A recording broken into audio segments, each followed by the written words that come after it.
Hello, good and bad. ഇന്ന് ഞാൻ വന്നിരിക്കുന്നത് എനിക്കല്ല, ഞങ്ങളുടെ ഒരു ഫ്രണ്ടിന് ഉണ്ടായ ഒരു അനുഭവം ഷെയർ ചെയ്യാൻ വേണ്ടിയിട്ടാണ്.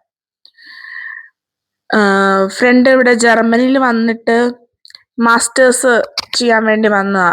അപ്പം അറിയാമല്ലോ, മാസ്റ്റേഴ്സ് ചെയ്യുന്നവർക്ക് ഇവിടെ സർവൈവ് ചെയ്യണമെങ്കിൽ എന്തായാലും ഒരു മിനി ജോബോ അല്ലെങ്കിൽ ഒരു പാർട്ട് ടൈം ഉണ്ടെങ്കിൽ സർവൈവ് ചെയ്യാൻ പറ്റത്തുള്ളൂ.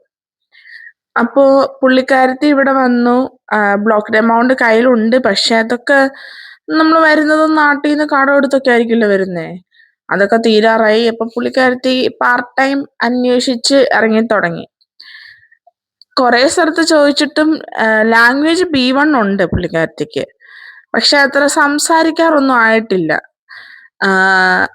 കുറെ സ്ഥലത്ത് ചോദിച്ചിട്ട് ജോലിയൊന്നും കിട്ടിയില്ല. പിന്നെ പുള്ളിക്കാരത്തി ഇന്ത്യൻ റെസ്റ്റോറന്റ് ഒക്കെ കേന്ദ്രീകരിച്ച് ഒരു അന്വേഷണം നടത്തി.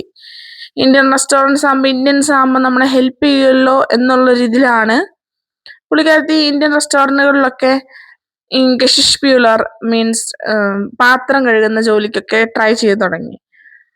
അങ്ങനെ പുള്ളിക്കാരത്തി ഒരു ഇന്ത്യൻ റെസ്റ്റോറൻറ്റിൽ ചെന്നപ്പോൾ അവിടെ പുള്ളിക്കാരത്തിക്ക് ഉണ്ടായ ഒരു അനുഭവം എൻ്റെ അടുത്ത് പറഞ്ഞു.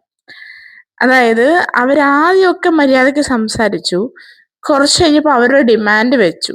അവർ പറഞ്ഞു ജോലിയൊക്കെ തരാം, പക്ഷേ ജോലി തരണമെങ്കിൽ കുറച്ച് അഡ്ജസ്റ്റ്മെന്റ്സ് ചെയ്യണമെന്ന് പറഞ്ഞു. അതായത് പുള്ളിക്കാരൻ്റെ കൂടെ ബെഡ് ഷെയർ ചെയ്യുകയാണെങ്കിൽ ആ പുള്ളിക്കാരത്തിക്ക് അവിടെ ജോലി കൊടുക്കാന്ന് പറഞ്ഞു. ഇതാണ് ഇന്ത്യൻസിന്റെ മനോഭാവം.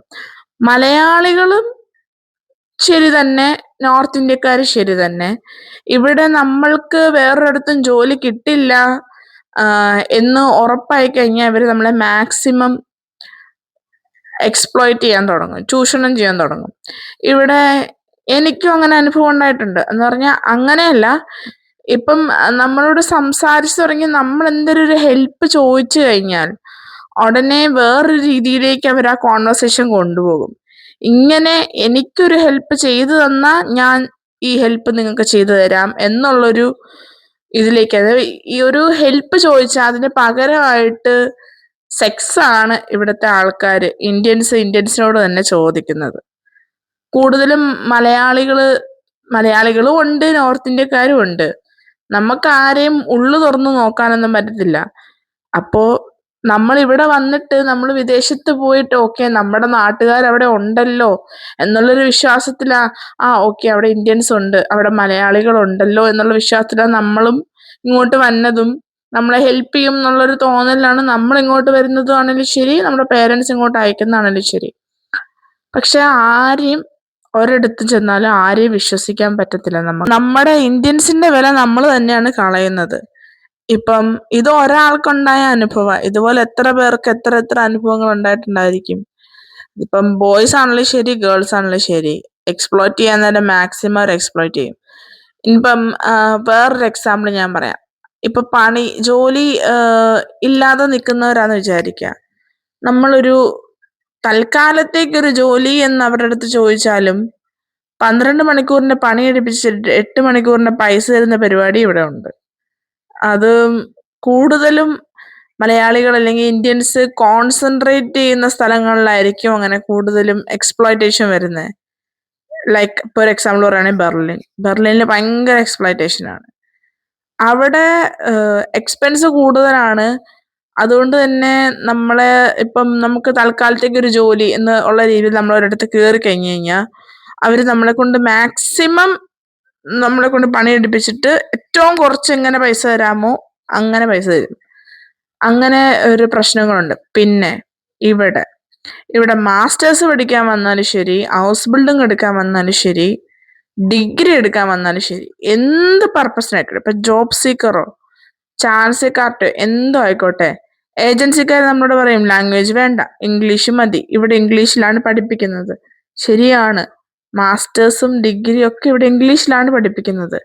പക്ഷെ ഇത് അവര് നിബന്ധനകളും വെച്ചിട്ടുണ്ടായിരിക്കും, ഇംഗ്ലീഷ് മതി, A1 അല്ലെങ്കിൽ A2 മതി എന്നൊക്കെ. പക്ഷെ ഇവിടെ വന്നു കഴിയുമ്പോ അതല്ല യാഥാർത്ഥ്യം എന്ന് പറഞ്ഞാൽ ഇവിടെ മിനിമം ഒരു B1 എങ്കിലും നമ്മള് സർട്ടിഫിക്കറ്റുമായിട്ട് വരിക. സർട്ടിഫിക്കറ്റ് മാത്രം കിട്ടിയിട്ട് കാര്യമില്ല. ഞാനിപ്പോൾ പറഞ്ഞല്ലോ, എൻ്റെ ആ ഫ്രണ്ടിന് സർട്ടിഫിക്കറ്റ് ഉണ്ടായിരുന്നു, B1 പാസ്സായ കുട്ടിയാണ്. പക്ഷെ പുള്ളിക്കാരത്തിക്ക് സംസാരിക്കാൻ അറിയത്തില്ല. നമ്മൾ സംസാരിക്കാൻ പഠിച്ചിട്ടേ ഇങ്ങോട്ട് വരാവൂ. നമുക്കിപ്പോൾ ഒരു ജോലി ചോദിച്ചിറങ്ങണമെങ്കിൽ തന്നെ ഒരു ജർമ്മൻ കമ്പനിയിലോ അല്ലെ ഒരു ജർമ്മൻ റെസ്റ്റോറൻ്റ് ആയിക്കോട്ടെ, ജർമ്മൻ എന്താ പറയാ ബേക്കറി ആയിക്കോട്ടെ, അവിടെയൊക്കെ കസ്റ്റമേഴ്സ് വരുമ്പോൾ അവരുടെ അടുത്ത് നമ്മൾ സംസാരിക്കണം. ആ ഒരു ലെവലിൽ അവരെന്തെങ്കിലും ഡൗട്ട് ചോദിച്ചാൽ നമുക്ക് പറയാൻ അറിയാം. അവിടുത്തെ ആൾക്കാർ നമ്മൾ ഇന്റർവ്യൂ ചെയ്യുമ്പോൾ നമ്മൾ സംസാരിക്കുന്നുണ്ടെങ്കിൽ അവർ നമുക്ക് ഉറപ്പായിട്ടും ജോലി തരും. ഈ ലാംഗ്വേജ് ഇല്ലാത്തതുകൊണ്ടാണ് ഇവിടെ മാസ്റ്റേഴ്സ് അല്ലെ ഡിഗ്രി സ്റ്റുഡൻസിന് പാർട്ട് ടൈം ജോബ് കിട്ടാനായിട്ട് ഇത്ര പാടുപെടുന്നത്. ഇവിടെ വന്നിട്ട് പഠിക്കാം എന്ന് വിചാരിച്ചാൽ നടക്കില്ല. നാട്ടിൽ നിന്ന് പഠിച്ചിട്ട് വന്നാലേ നമുക്ക് ജോലി കിട്ടത്തുള്ളൂ.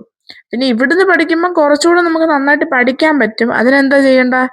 ആദ്യം നാട്ടിൽ നിന്ന് പഠിച്ചിട്ട് വരിക, സർട്ടിഫിക്കറ്റ് ആയിട്ട് വരിക, എന്നിട്ട് ഇവിടെ വന്നിട്ട് സംസാരിക്കുക. പുറത്തിറങ്ങി ആരോടും മിണ്ടാതെ, അല്ലെങ്കിൽ മലയാളികളെയോ ഇന്ത്യൻസിനെയോ കണ്ടാൽ മാത്രം മിണ്ടാതെ, ഇംഗ്ലീഷ് പറയാതെ ജർമ്മൻ പറയാൻ ട്രൈ ചെയ്യുക. അപ്പം നമ്മുടെ ജർമ്മൻ ഓട്ടോമാറ്റിക്കലി ഇമ്പ്രൂവ് ആകും. അപ്പം ഞാൻ പറഞ്ഞു വന്നത്, ഇന്ത്യൻസിന്റെ വില ഇന്ത്യൻസ് തന്നെ കളയും. ആരെയും ഒരിടത്തും വിശ്വസിക്കാതിരിക്കുക. അപ്പം അടുത്ത വീഡിയോ വരെ ചുസ്.